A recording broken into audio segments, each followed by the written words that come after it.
Welcome to Roanoke County Business Partners. Due to the spread of COVID-19, we recorded this month's show remotely using Zoom to practice social distancing. On today's show, we start out by speaking with Annette Patterson, president of the Advancement Foundation, who shares details about how the annual Gauntlet competition has gone virtual. Next, we connect with Bob Archer, chairman and CEO of Blue Ridge Beverage, who sheds light on the pandemic's impact on the food and beverage industry and how his company has pivoted accordingly. Then we'll hear from Amanda Forrester, director of the Roanoke Regional Small Business Development Center, about the resources and programming they are developing for small businesses as we approach recovery.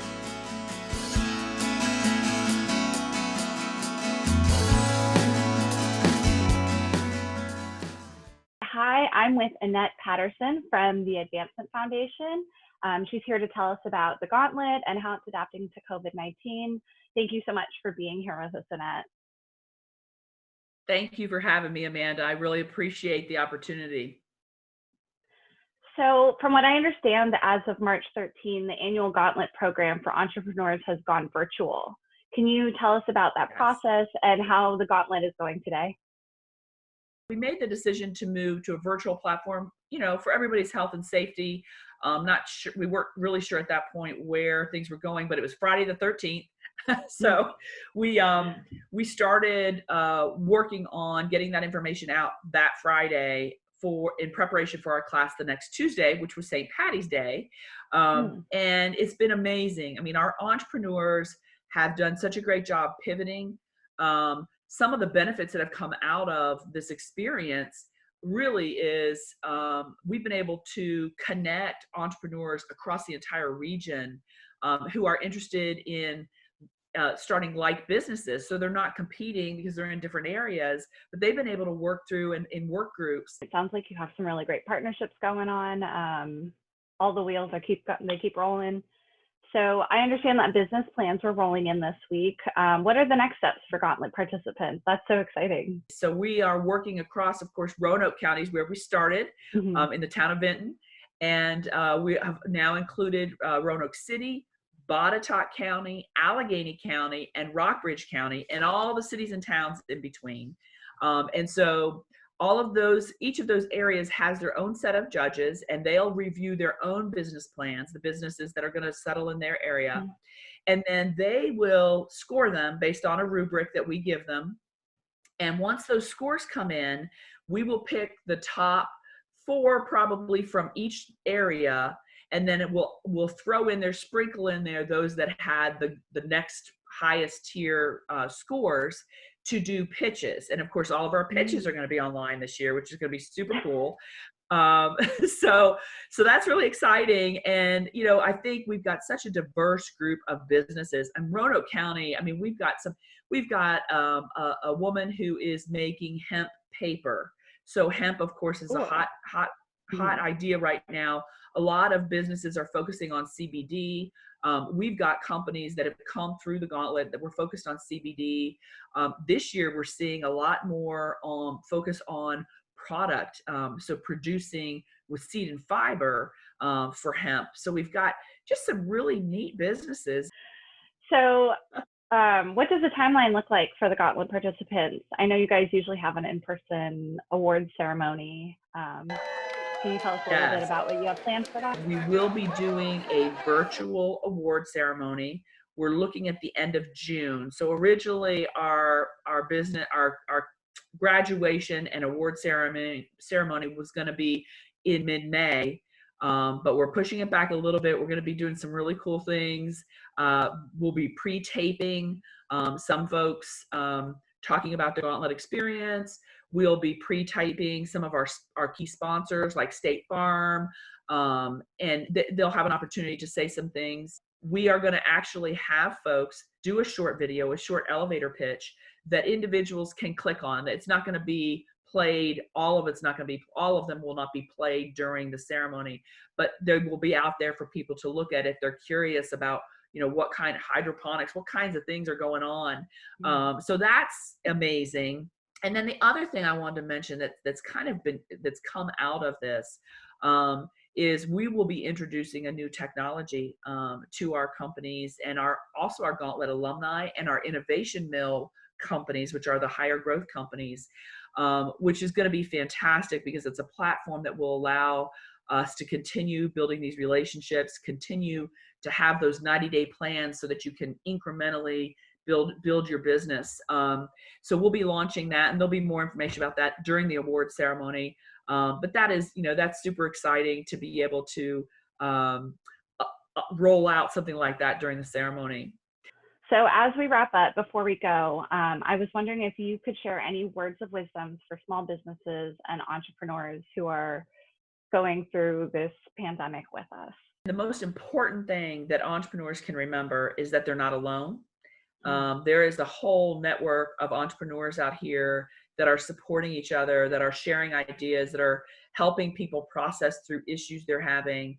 And, if anyone, whether they've gone through the gauntlet or not, would like to connect with this network of not only entrepreneurs, but mentors who are business people who are giving back and serving, to please reach out to us.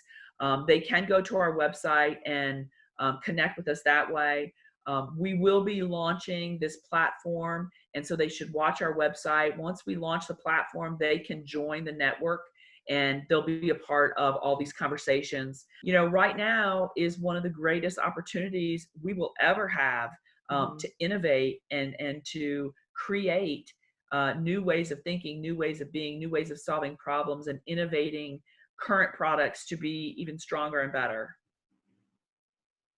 That's such a great message. Thank you so much for being with us, Annette. Thank you for having me. Good luck with the rest of the gauntlet. Yes, we'll be in touch. For sure. Hi, I'm here with Bob Archer, Chairman and CEO of Blue Ridge Beverage. Hi, Bob. Thanks so much for being with us. So glad to do it. So I wanted to ask you, from an expert perspective, how has COVID-19 impacted the beer and wine industry at large? What are the biggest concerns you're seeing? Right. Well, I'm sure we could talk a long time about that. I don't think we're unique in how it's impacted, everybody. Be it a business or individual, we're all sort of living through something I don't think this country has really seen before. Our industry, on the other hand, we're sort of blessed in that. I'm not sure why, but the governor decided we were an essential business. So we're, legally open and operating just under very different circumstances. About 30% of our customers are actually closed now.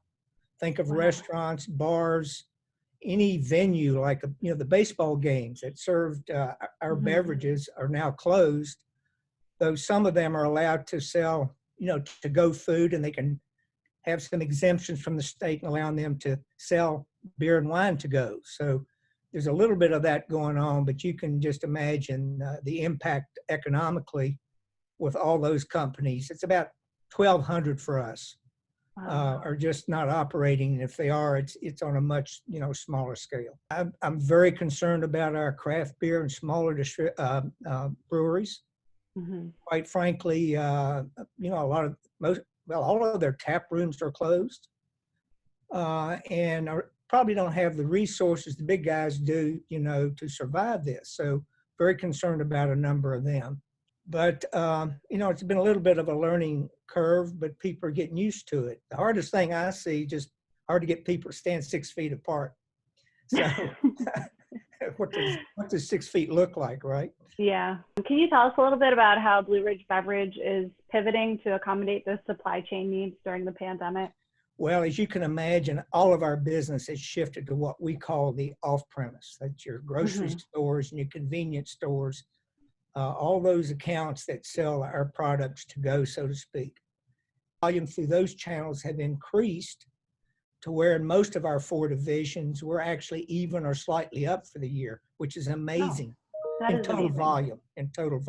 Nobody wants to lay anybody off. Nobody that I've talked to anyway. Sometimes they have to, and this is sort of where the Paycheck Protective Program comes in. That maybe we can chat about a minute too. Yeah, I was actually going to ask you about that next. If you could tell us a little bit how it's helped you continue operating. We were very fortunate to have one of the larger banks that had the resources And Blue Ridge Beverage had the resources, including CPA and so on and so forth, to pull the information together quickly on the fly, because the rules hadn't even been put out yet. The basics had, but the banks were struggling, with SBA to come up with the rules that applied to every little aspect of this thing. We went along and we realized we're losing 30% of our customers, that some of our suppliers are starting to have supply problems, and concern about our employees. We can't look more than 2 or 3 weeks down the road to know how well we're going to be doing.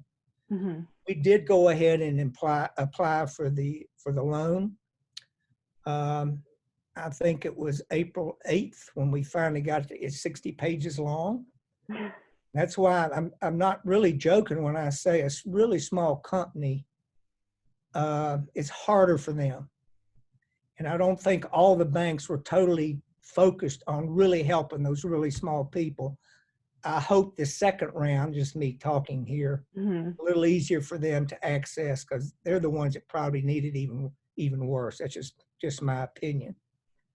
But we put the information together based on our payroll and applied the formula. And in 2 days after we got it submitted, we had the money in our bank. And of course, that's going to be used strictly for compensation for employees. It can also be used for rent and for utilities, and that's it. And you need to keep very careful documentation of all of that. Hopefully, there's an 8-week period that used for compensation will be forgiven. We'll see how that works out. But we're very thankful. It is definitely a revolving situation where every week is bringing new questions. So quickly, yeah. The other one thing I would mention about change is the ability for us to take a lot of people whose function and duties went away and roll them over to help merchandise and work out at retail, where the volume increased in the off-premise channel. If our sales weren't what they were right now, and we did not have the loan, but sales weren't where they are now, we really would, I can see where people just would have to furlough and lay people off. They can't afford it. So that's why I also say we're just very fortunate. Well, we thank you for continuing to do the good work that you guys are doing. And honestly, we are only here because of our businesses. So well, great. Appreciate it, Amanda. Yeah, thank you so much. It was really great talking to you. Okay. And I'm sure we'll connect in the future to see where we're at. Great. Thanks so much. All right. Take care. Thanks so much. You too. Bye.